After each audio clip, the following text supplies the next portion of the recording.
कि हमें periodic table की ज़रूरत क्यों पड़ी and what are the steps, मतलब क्या हिस्ट्री है, हमने कैसे अपना मॉडर्न पीरियोडिक टेबल जनरेट किया, उसके लिए क्या क्या डेवलपमेंट्स रहे, वो सब हम लोग इस चैप्टर में करते हैं। सो पहली चीज़ क्या हुई, जैसे अगर मेरे पास लाइक फॉर एग्जांपल जैसे तुम होम ट्यूशन पढ़ने जाते हो, तो होम ट्यूशन में क्या होता है, लाइक एक या दो बच्चा होता है, तो उस बच्चे के कैरेक्टर्स क्या होते हैं हमें पता होते हैं, isn't it? We know the characters of that student and everything, but when there are numerous students, तो क्या होता है, हमें characters क्या याद रहते हैं? Can we learn them? No, ma'am. Possible है? It's not possible. तो तुमको एक तरीका दिया जाता है, मतलब एक तुम्हें कुछ, जैसे यहाँ पर रजिस्ट्रेशन नंबर दिया गया है, तो उससे क्या होता है, हमें पता चल जाता है कि तुम इस क्लास को बिलोंग करते हो या ये कैरेक्टर्स कॉमन होंगे। तो ऐसे ही when lots and lots of elements are getting discovered, जब बहुत ज्यादा एलिमेंट्स डिस्कवर हो गए, तो क्या हो गया, उनकी प्रॉपर्टीज याद करना was becoming very tedious job. Fine, कि ये कैसा एलिमेंट, इसकी प्रॉपर्टी क्या होगी, ये गैस होगा या लिक्विड होगा, ये क्या होगा, it became a very tedious job. तो उसके लिए क्या हुआ, एक टेबल या फिर कोई इजी तरीका डिराइव करने की कोशिश की गई, जिससे हम उनकी प्रॉपर्टीज को याद कर सके, हम उन्हें क्लासिफाई कर सके। तो इस सेंस में सबसे पहले जो किसी ने जो काम किया, he was known as Dobereiner and he gave us a concept of triads. अब नाम से ही क्लियर हो रहा है, what do you mean by triads? Triple bonds or that Group of yes, triads मतलब ग्रुप ऑफ थ्री। ओके, तो triads का मतलब है group of three elements. So he took group of three elements, triads, तीन elements के साथ उसने करना स्टार्ट किया। So what is group of three elements? इसने क्या किया, इसको मतलब एवरेज बहुत पसंद था, तो इसने क्या किया, तीन एलिमेंट्स का ऐसा ग्रुप चूज किया कि जो मतलब दो एलिमेंट्स का जब हम एटॉमिक मास का एवरेज निकालें तो थर्ड एलिमेंट का एटॉमिक मास है। लाइक फॉर एग्जांपल, लिथियम का एटॉमिक मास है 7, पोटेशियम का एटॉमिक मास है 39। अब इनका एवरेज निकालो, 7 + 39 28. कितना आ रहा है? 28. 28 और 23? 23. 23 आया है ना। और 23 किसका एटॉमिक वेट होता है? Sodium. Yes, sodium. तो ये तीन एलिमेंट्स को उसने एक कैटेगरी में डाल दिया and later on he found कि ये जो तीनों एलिमेंट्स थे ना, ये लगभग सेम प्रॉपर्टीज शो कर रहे हैं, मतलब lithium, sodium and potassium, they show same type of properties, they form LiCl, NaCl, same type के कंपाउंड्स बनाते हैं, सेम टाइप की प्रॉपर्टीज बोलते हैं, तो इसलिए वो ट्रायड्स हो गए, तीन का ग्रुप लिया। एक और एग्जांपल बोले तो जैसे फॉर एग्जांपल बेरिलियम ले लिया और कैल्शियम ले लिया। अब इनका एवरेज लो, 40 + 8 डिवाइडेड बाय 2, सो ये कितना आ रहा है? 24. 24, दैट इज मैग्नीशियम। सो इन तीनों की भी जो प्रॉपर्टीज थी, ये तीन एलिमेंट्स की, तो ये भी सेम आ रही थी। ऐसे ही इसने काफी सारे एलिमेंट्स को तीन तीन के ग्रुप्स में डिवाइड किया। Ma'am, please can you take one and halogens? You try it yourself now, okay? So chlorine और ब्रोमीन में करके देख लेना, you will get it. So this way you will tell me what is the atomic mass of fluorine? Ma'am, it's 9. 19. Atomic number नहीं, atomic mass पूछा है बेटा, ठीक है। ब्रोमीन का कितना होता है?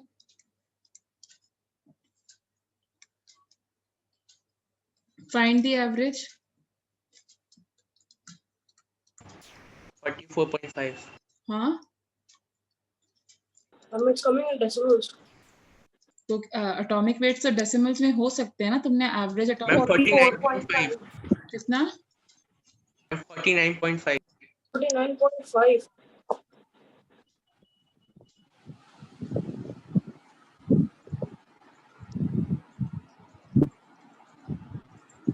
49.5. फिर से एक बार ये एटॉमिक वेट्स चेक करके देखना, मतलब यहाँ पर शायद कुछ और कम ज्यादा होगा, 17 वगैरह पुट करके देखना, तो यहाँ 35.5 आना चाहिए। फ्लोरीन, क्लोरीन और ब्रोमीन का जो प्रॉपर्टीज है वो सेम शो करेगा। Okay, I'm not clear about the weight of bromine, you check it and then you can just do it. Okay, so मतलब बेसिकली यही था कि जो भी एलिमेंट्स का उसने रखा था ट्रायड्स, वो 3 ऐसे एलिमेंट्स चूज किए थे जिनका दो Fluorine 19. Mass of fluorine is 19. And what is the atomic mass of bromine? It is 18. Okay, तो मैंने तुम्हें 2 एग्जांपल्स दे दिए ना, तो अभी तुम मे बी उस ट्रायड्स में नहीं होगा, क्योंकि इसीलिए तो हमने इसको डिस्कार्ड कर दिया, क्योंकि ये जो ट्रायड्स हैं that was a disadvantage for this thing कि ये ट्रायड्स हर एक जगह वैलिड नहीं हो रहे थे। ओके, और 3 एलिमेंट्स का ग्रुप लर्न करना, जब बहुत ज्यादा एलिमेंट डिस्कवर होने लग गए, like now days you have 118 elements, 3 elements का ग्रुप बनाओगे तो खुद ही सोचो कितने सारे एलिमेंट्स बन जाएंगे, मतलब कितने सारे ग्रुप्स बन जाएंगे, तो उनको लर्न 36. करना, यस, तो it is a tedious job. So triads is not valid for all elements, for all elements, तो हमें इसको डिस्कार्ड करना पड़ा और हम दूसरी थ्योरी की तरफ मूव ऑन कर गए। तो यहाँ पर आया एक नया concept, that is Newlands law of octaves. Ma'am, he was a musician, I guess. Yes. Okay, so yes, he was a musician. तो जैसे तुम्हारे म्यूजिक के नोट्स होते हैं ना, सारे गामा इस वे में करोगे तो there are 7 notes and the 8th note is repeated. तो उसने भी उसी कॉन्सेप्ट को लगाया, he made 7 notes. Started from do and then after Can I it repeat? ended on. Can I continue? ठीक है, so 8th note is again repeated. Fine. So what he did, he arranged the elements in increasing order of atomic weights.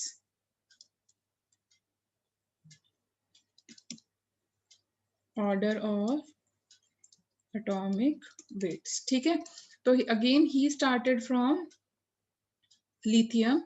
तो lithium का atomic weight 7, फिर beryllium पे गया, फिर boron पे गया, फिर कार्बन पे गया, फिर नाइट्रोजन, फिर कौन आता है? Come on. Oxygen. Oxygen.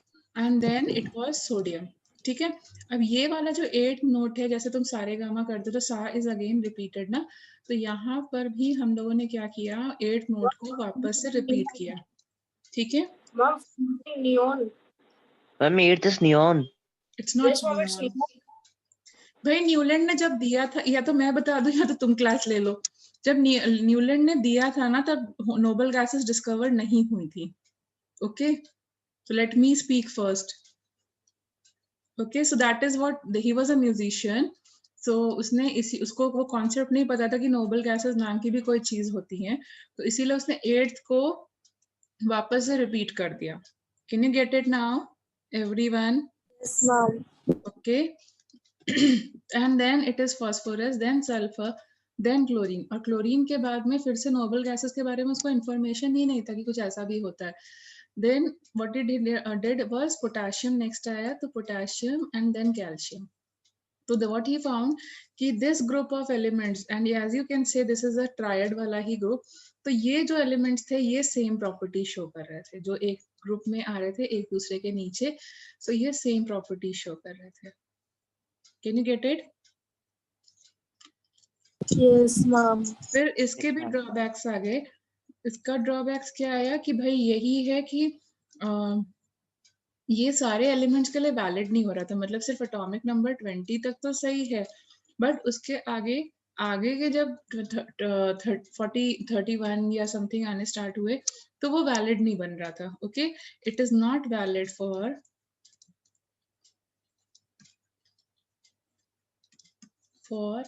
All elements. तब तक 20 तक था, तब तक तो ठीक है वैलिड हुआ, बट आगे के लिए वैलिड नहीं हो रहा था। प्लस वही चीज इसका एक और ड्रॉबैक यही हो गया कि इनर्ट गैसेस का कोई सिग्निफिकेंस नहीं इंक्लूड कर रहा है।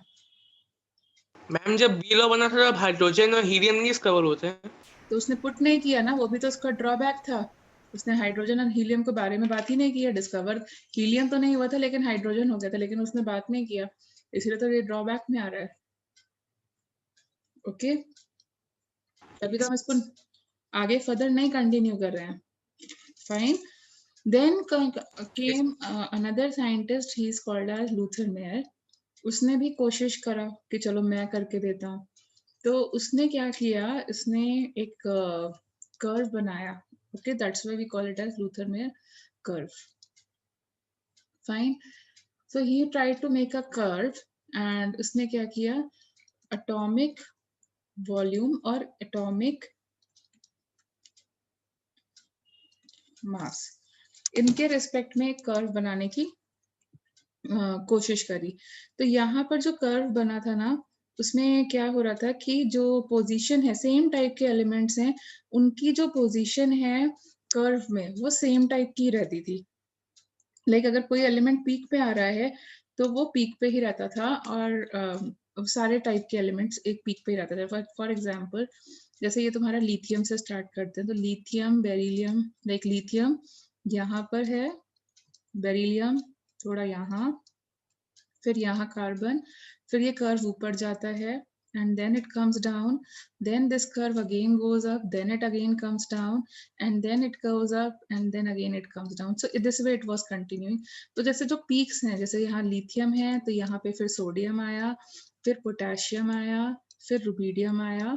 तो पीक्स जो है ना, वो मतलब लिथियम, सोडियम और पोटेशियम सेम टाइप की प्रॉपर्टीज शो करते हैं। सिमिलरली जैसे यहाँ पर बेरिलियम आ रहा है कर्व के नीचे, तो यहाँ पर क्या आ रहा था, मैग्नीशियम आ रहा था, फिर यहाँ पे कर्व खत्म होते ही यहाँ पर कैल्शियम आने लगता था, एंड देन अगेन कर्व खत्म होते ही यहाँ स्ट्रॉन्शियम आने लगता था। मतलब सेम टाइप के जो एलिमेंट्स हैं, जो सेम टाइप की प्रॉपर्टी शो करते हैं, वो एक ही लोकेशन पे लाई कर रहे थे। लाइक फॉर एग्जाम्पल हैलोजेंस की बात करें तो हैलोजेंस के लिए, लाइक फॉर एग्जाम्पल यहाँ फ्लोरीन आ रहा था तो यहाँ क्लोरीन आ रहा था, then again here it was bromine, and अगर एक और कर्व बना देते तो आयोडीन आ जाता। सो दैट वाज लाइक कि सेम टाइप के जो एलिमेंट्स हैं वो सेम टाइप की प्रॉपर्टीज शो कर रहे होते थे। बट फिर से ये बहुत डिफिकल्ट चीज है कि हम इस कर्व को लेके घूमें और फिर हम कंपेयर करें। So it is a tedious task. तो इसको भी बहुत ज्यादा भाव नहीं दिया गया, मतलब बहुत ज्यादा। ठीक है, तो जैसे द एल्कली मेटल्स जो सेम टाइप की प्रॉपर्टीज शो करते हैं, occupy the peak. Okay, then you can say halogens occupy the ascending position. ऐसे मतलब सेम टाइप के जो एलिमेंट्स होते थे, सेम टाइप की प्रॉपर्टीज वाले, वो सेम पोजीशन पर ऑक्यूपाई कर रहे थे। तो दैट मीन्स इन जस्ट बोलें तो elements having similar properties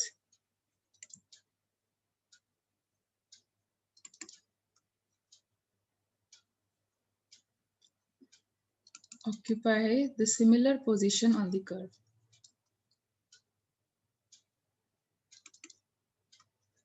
Position on the curve.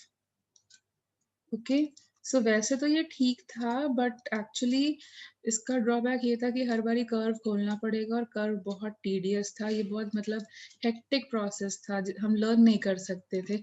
सो इसलिए भी इसको डिस्कार्ड कर दिया गया। देन मेन जिसने काम किया बहुत अच्छे से, एक टेबल बना करके हमारे लिए लर्निंग इजी करी, जिसको हम लोग आज भी फॉलो करते हैं, so that is your Mendeleev's periodic table.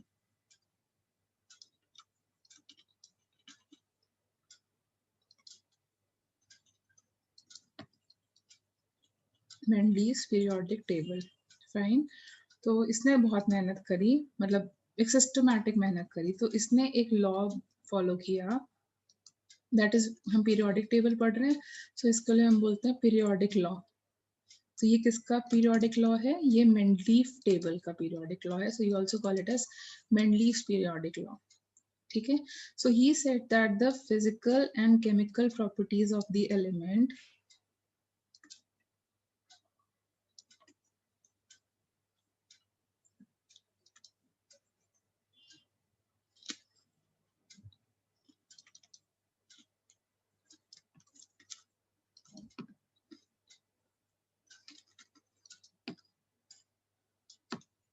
are the periodic function of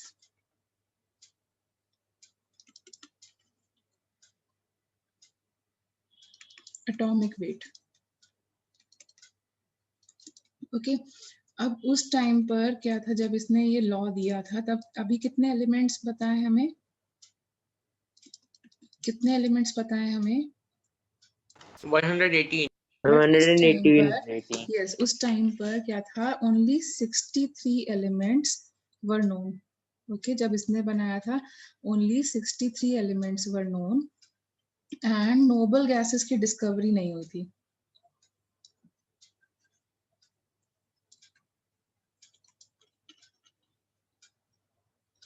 लेकिन फिर भी हम इसे क्यों इंक्लूड करते हैं? Because he was the first scientist to classify in a systematic manner. Okay, मतलब जैसे टाइम टेबल बनता है ना, हमें इजी हो जाता है देखने में कि भाई इस टाइम पे ये क्लास है, ये इजी हो जाता है. तो उसने भी टेबुलर फॉर्म में सिस्टमैटिक तरीके से दिया, ये ट्रायड्स रायड्स वाला सिस्टम नहीं किया. उसने जो टेबल बनाया, तो जैसे क्या होता है हमारे हॉरिजॉन्टल रोज पे डेज लिखे होते हैं ना, तो उसने हॉरिजॉन्टल रोज को बोला पीरियड्स. सो उस टाइम पर जब उसने डिस्कवर किया था, so there were 7 periods. Okay, और जो उसने जैसे हमारे जहाँ पे क्लासेस लिखी होती हैं, सो जो वर्टिकल कॉलम्स बनते हैं, columns, so he named them as groups. और उस टाइम पर there were 8 groups. Can you get this much? Can you get this much? Yes, ma'am. Okay. Yes, ma'am. तो बट ये भी बहुत अच्छा मतलब सिस्टम नहीं रहा. उसका रीजन बोलते हैं, उसका रीजन मतलब ये इसको भी हमें डिस्कार्ड करना पड़ा. तो पहले तो हम इसके एडवांटेजेस पढ़ लेते हैं. ठीक है, तो मेनलीफ के पीरियोडिक टेबल डिस्कवर करने से क्या हुआ, क्या एडवांटेजेस मिले? तो इससे क्या हुआ, तो जो क्लासिफिकेशन था वो क्या था, स्टडी ऑफ एलिमेंट्स इजी हो गया, क्योंकि क्लास हमें टेबल दिखता था, लेकिन हमें दिखता है क्लास 9th में हमें कौन कौन सी क्लासेस हैं, कैसे हैं. तो दैट वाज क्वाइट सिस्टमैटिक. तो स्टडी ऑफ एलिमेंट्स जो था, it became easy. Okay, so study became easier and systematic पहली बार. ओके, अब क्योंकि हमें एलिमेंट्स की प्रॉपर्टीज पता थी, तो क्या हुआ, हमें पता चल गया, जो एलिमेंट्स पहले डिस्कवर नहीं हुए थे, हमें पता था कि इनकी प्रॉपर्टीज ऐसे ही होंगी, एंड दैट इज व्हाई हम उनको डिस्कवर कर पाए. हमें पता था ये इस टाइप की प्रॉपर्टी शो करेंगे, so it helped us to discover new elements. So that is the reason it encouraged the development of new elements. Like उसमें कुछ gaps थे, जब मेंडलीफ ने बनाया था तो gaps थे, but since we knew कि इनकी क्या properties होने वाली है, so the properties were well defined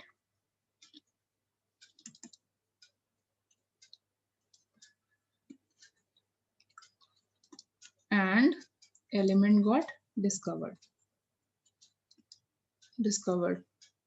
Like जब मेंडलीफ ने पीरियोडिक टेबल बनाया था, तो क्या था, देयर वाज, जैसे यहाँ पर ये ऐसे कर करके पीरियोडिक टेबल जब बना रहा था वो, तो देयर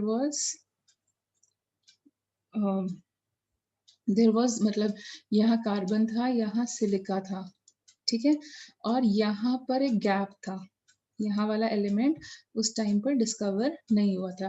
तो मेंडलीफ ने बोला ठीक है, कभी डिस्कवर कर लेना, तो इसको इसने नाम दे दिया था एका silicon. What do you mean bye एका सिलिकॉन? सिलिकॉन के नीचे वाला गैप. ओके, जिसको हम लोग, और यू कैन से एका सिलिकॉन मीन्स जिसकी प्रॉपर्टीज, एका means properties similar to silicon. Properties similar to silicon, which was later discovered as, what is the element below silicon? What is the element below silicon? That is germanium. ये बाद में discover हुआ था as germanium. Similarly, boron के नीचे element था aluminium and यहाँ पर कुछ नहीं था, ये गैप था, तो इसका नाम बोलो क्या हो जाएगा? एक aluminium. Yes, एका aluminium, which was later on discovered as gallium. Okay, similarly यहाँ पर एक और मतलब एक और गैप था इसी के नीचे, बट अभी एका एल्यूमिनियम तो बोल ही चुके हैं, तो इसको क्या नाम दिए? एका गैलियम। एका बोरॉन। गैलियम तो डिस्कवर ही नहीं हुआ था ना तब तक, तो उसने उसको नाम दे दिया एका boron, which later on discovered was scandium. Okay, and ठीक है, सो ऐसे ही एक और था एका manganese.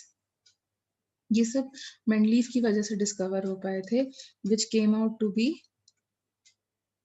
Technetium. Okay, so he helped us to discover new element because he has already predicted the properties. फिर कुछ elements थे जिनके atomic weights doubtful थे. Correction of atomic weights.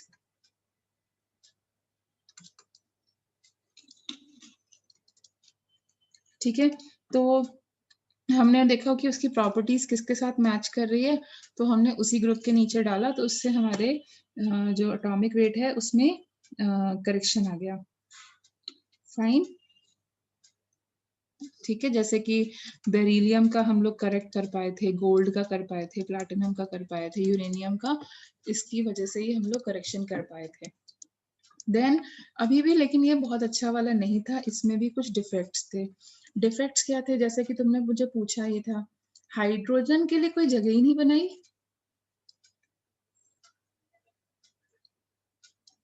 Hydrogen के लिए कोई जगह नहीं बनाई, उसकी position is not clear. I can't listen to you, please be louder and clear.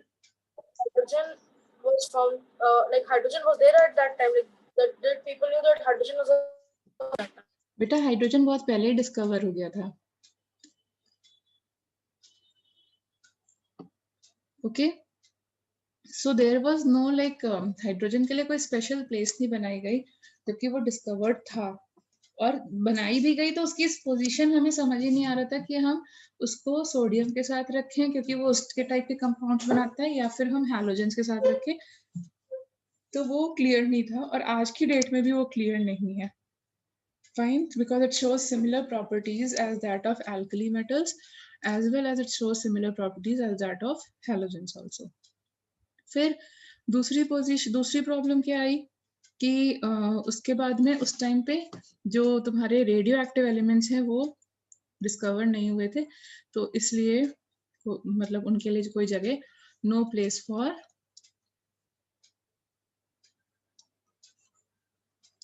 you can say noble gases and radioactive elements, जो कि बाद में डिस्कवर हुए, उसके लिए कुछ उसने सोचा ही नहीं था। ठीक है, देन दूसरा थर्ड प्रॉब्लम क्या है? Confusion due to isotopes. You know what are isotopes now? What are isotopes? What are isotopes? Atoms with same atomic same mass number but different Ma'am, atomic same number. atomic mass but different Ma'am, atomic same. number. Ma'am, same. Yes, ठीक है। सो देखो, जैसे अगर हम carbon के isotope की बात करें, तो कार्बन का दो आइसोटोप्स होते हैं, एक C6 एंड C12, एक C12 होता है और एक C14 होता है। तो अगर हम कार्बन के आइसोटोप्स को पुट करें तो एक तो 12 तो यहाँ जाएगा, और नाइट्रोजन का एटॉमिक वेट भी 14 होता है और कार्बन का भी एटॉमिक वेट 14 होता है, तो ये दोनों एक दूसरे को ओवरलैप कर रहे हैं कि नहीं कर रहे हैं? हम कार्बन को कहाँ रखें, नाइट्रोजन के साथ रखें या फिर उसको अलग ग्रुप में रखें। देखो इसकी वजह से बहुत ज्यादा कंफ्यूजन क्रिएट हो रही थी। ओके जैसे फॉर एग्जांपल ऑक्सीजन की बात करो, ऑक्सीजन का एटॉमिक वेट क्या होता है 16 प्लस उसका एक और आइसोटोप होता है जिसका एटॉमिक वेट हो जाता है 19। तो फिर से वही चीज, हम इसको यहाँ पे रखें यहाँ पे रखें, तो आइसोटोप्स की पोजीशन कुछ क्लियर नहीं थी और मतलब कंफ्यूजन बहुत ज्यादा क्रिएट हो रहा था। तो हमें समझ ही नहीं आ रहा था हम C12 को सही माने या C14 को माने और इन दोनों की पोजीशन सेम रखें। तो ये एक प्रॉब्लम क्रिएट हो रही थी। Can you get my point?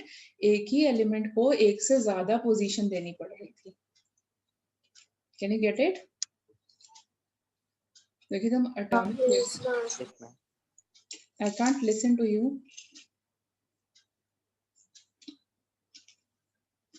Yes, ma'am. ठीक है, तो एक ही एलिमेंट एक से ज्यादा जगह ले रहा था जिसकी वजह से कंफ्यूजन ज्यादा क्रिएट हो रही थी। देन एक जो मतलब एक और प्रॉब्लम आई, जो मेजर प्रॉब्लम थी कि आर्गन का एटॉमिक वेट है 40 और कैल्शियम का भी एटॉमिक वेट है 40 और पोटेशियम का एटॉमिक वेट है 39। So why is argon placed, जब हम बोल रहे हो कि अपने को अरेंज करना है increasing order of atomic weight, so why is argon placed before potassium? मतलब जब उसका पीरियोडिक टेबल बनाया उसने, so argon was placed before potassium. तो मतलब आप अपनी मर्जी के हिसाब से चेंज कर रहे हो, मतलब यहाँ एक्सेप्शनल बिहेवियर रख रहे हो जो कि हमारे लिए फिर टीडियस है लर्न करने के लिए। होगा कि नहीं कि आप बोल रहे हो इंक्रीजिंग ऑर्डर में चलो, अगर वही लॉ है तो उसी को फॉलो करो ना, इसको पहले क्यों पुट कर दिया? Can you get it my point? Yes, ma'am. ठीक है, जिसका एटॉमिक वेट 40 है तो 40 वाले को तो पोटेशियम के बाद में रखो ना, उसको उसके पहले क्यों रख रहे हो? What is the reason for this? Okay, so order of increasing atomic weight is not strictly followed,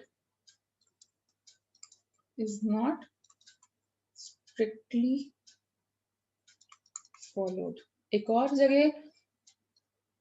और जगह प्रॉब्लम आई, जैसे कोबाल्ट का एटॉमिक वेट है 58 या 59 मान लो,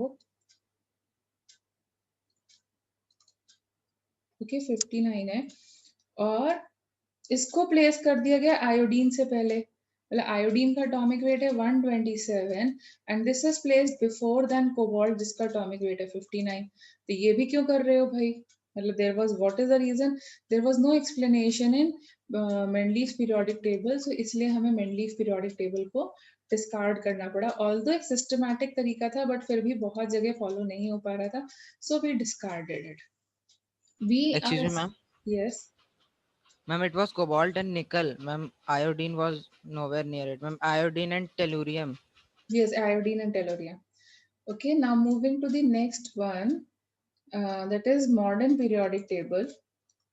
तो बाय द टाइम क्या हुआ, मॉडर्न पीरियोडिक टेबल आने से पहले एक साइंटिस्ट आया, उसका नाम था मूजले। he did one experiment, he was doing some experiments, so he did one experiment. What he did was he was studying, he took like एक डिस्चार्ज ट्यूब, तुम्हें याद ही है क्या था? सो he took a discharge tube, जैसे इस shape का एक डिस्चार्ज ट्यूब लिया और इसमें इलेक्ट्रोड के लिए एक डिस्चार्ज ट्यूब लिया और यहाँ पर एक इलेक्ट्रोड लगाया। ठीक है, अब इलेक्ट्रोड का प्लेट लगाया और इसको फिर कनेक्ट कर दिया negative terminal and positive terminal, ऐसे कनेक्ट कर दिया with a battery. And then what he did is कि यहाँ पर इसने कुछ एक लाइट का सोर्स लिया, कहीं से लाइट लिया और उसको यहाँ पर इंसिडेंट कराया। फाइन, तो जब लाइट यहाँ पे पड़ती है तो क्या होता है, यहाँ से बिकॉज मेटल शीट है, मेटल का इलेक्ट्रोड बना, तो ये लाइट को रिफ्लेक्ट करता है। ठीक है, यहाँ से रिफ्लेक्टेड लाइट आई। अब इसने क्या किया, इस रिफ्लेक्टेड लाइट की फ्रीक्वेंसी निकाली, जो लाइट इसके पास light incident and this. Okay, so he tried to calculated the frequency of reflected light. तो इनिशियली इसको लगा कि जो भी फ्रीक्वेंसी है उसको किसके साथ करस्पॉन्ड करना चाहिए, एटॉमिक वेट के साथ, बिकॉज हम मेंडलीफ में पढ़ते आ रहे थे कि केमिकल और फिजिकल प्रॉपर्टीज किस पर डिपेंड करती हैं। See from here, chemical and physical properties depends on what? Periodic function. Periodic function of what? Atomic. Yes. So atomic weight. So according to him, he thought that the properties जो भी frequency आई है वो किस पर depend करनी चाहिए, atomic weight पे। तो उसने ग्राफ बनाने की कोशिश करी। फ्रीक्वेंसी मतलब उसने क्या किया, बार बार डिस्चार्ज ट्यूब पे ये जो इलेक्ट्रोड लगा था उसको अलग अलग मटेरियल का चेंज किया, फिर फ्रीक्वेंसी और उस मटेरियल के एटॉमिक वेट को कभी उसने गोल्ड लगाया कभी कॉपर लगाया, ऐसे चेंज करता रहा। उसने अरेंज करने की कोशिश करी तो उसको एक स्ट्रेट लाइन नहीं मिली, मतलब कर्व अच्छा नहीं मिला। लाइक उसने क्या किया, यहाँ पे frequency versus atomic mass of the material के लिए जब कर्व बनाने की कोशिश करी, तो जैसे अगर ये स्ट्रेट लाइन जानी चाहिए तो इसकी जो वैल्यूज आ रही थी वो वैल्यूज कभी इधर आ रही हैं, कभी इधर आ रही हैं, कभी इधर आ रही हैं, कभी इधर जा रही है, मतलब he was not getting a proper curve. But वहीं पर ही जब उसने थोड़ा दिमाग लगाया एंड ही सेड कि चलो अब मैं इसको मैच करके देता हूँ, अब मैं क्या करता हूँ, frequency versus atomic number plot किया, तो क्या हुआ, जो भी वैल्यूज आ रही थी there were near to the straight line, like he got it like this. So उसको क्या रियलाइज हुआ कि जो प्रॉपर्टीज होती हैं एलिमेंट्स की वो किस पर डिपेंड करती हैं। See you are getting Atomic number. yes Atomic he, number. yes Atomic he number. concluded, yes, so he concluded, what was the conclusion? Okay, he's told that the frequency of the atomic you can say under root of frequency, he plotted a curve of under root of frequency, is directly proportional to atomic number, not atomic weight. He concluded that, and that became the basis of our modern periodic table.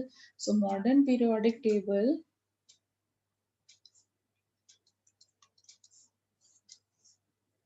okay, and what is my modern periodic law now?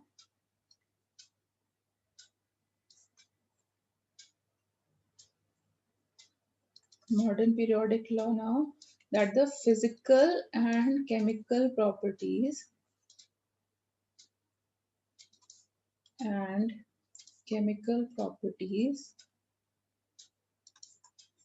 of elements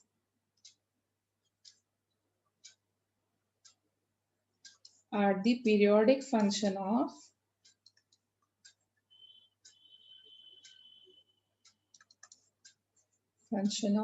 किसके periodic function होंगे, atomic number, not Atomic. of atomic weight। ठीक है, so now देखो अगर हम atomic number के हिसाब से करें तो हमारे दो ड्रॉबैक्स तो ऑटोमेटिकली क्लियर हो जाते हैं। कौन से वाले, देखो आइसोटोप्स के लिए एटॉमिक वेट अलग अलग होता है तो हमें एक ही एलिमेंट को एक से ज्यादा पोजीशन देनी पड़ रही है, लेकिन एटॉमिक वेट इनका क्या है,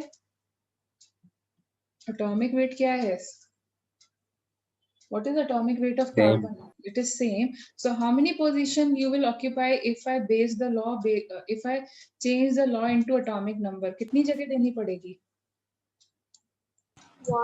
one place। यहाँ देखो because of different atomic masses it was occupying more than one location, but because of atomic number it will occupy one location, no crowding, no duplication। मतलब ये drawback हट जाएगा कि नहीं, isotopes वाली problem solve हो जाएगी if I change to atomic number, tell me। Yes, ma'am. ठीक है, फिर दूसरी प्रॉब्लम भी सॉल्व हो जाएगी ये वाली, क्योंकि देखो atomic number of argon is 14, इसका 19 है, इसका 20 है। सो देखो ये वाला प्रॉब्लम भी से सॉल्व हो जाएगा अगर हम एटॉमिक नंबर के बेसिस पे जाएं तो। एटॉमिक वेट्स में कंफ्यूजन हो रहा था कि भाई पहले इसको रख रहे हो इसको बाद में रखे हो, क्या रीजन है, बट अगर हम एटॉमिक नंबर के बेसिस में जाएं तो ये ड्रॉबैक भी क्लियर हो जाएगा।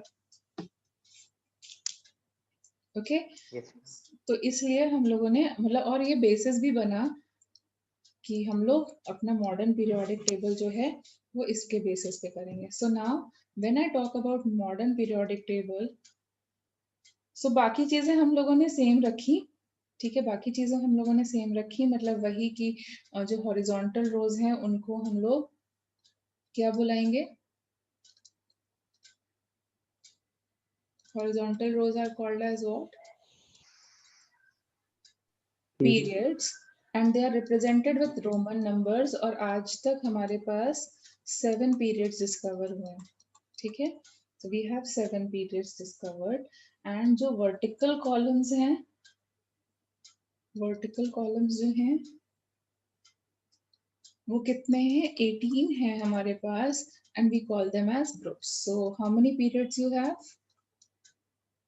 How many periods you have? I'm 7. 7. 7. 118 groups. 118 groups.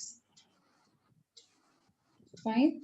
So we are studying the long form of periodic table, जहाँ पे सारे एलिमेंट्स डिस्कवर हो चुके हैं. और हाँ, ये जो है हमारा long form of periodic table, it includes the noble gases and radio active elements, जो मेंडलीफ का ड्रॉबैक था. This is the modern periodic table. It includes noble gases and radio active element, सब कुछ इंक्लूड कर लिया. तभी हम इसको लॉन्ग फॉर्म बोल रहे हैं, क्योंकि हमने सब सारे एलिमेंट्स अभी तक जितने डिस्कवर हुए हैं सब कुछ इंक्लूडेड है. Fine. So we call it as long. Ma'am इसको डिस्कवर किसने किया था? मूजले ने बेसिस बनाया था.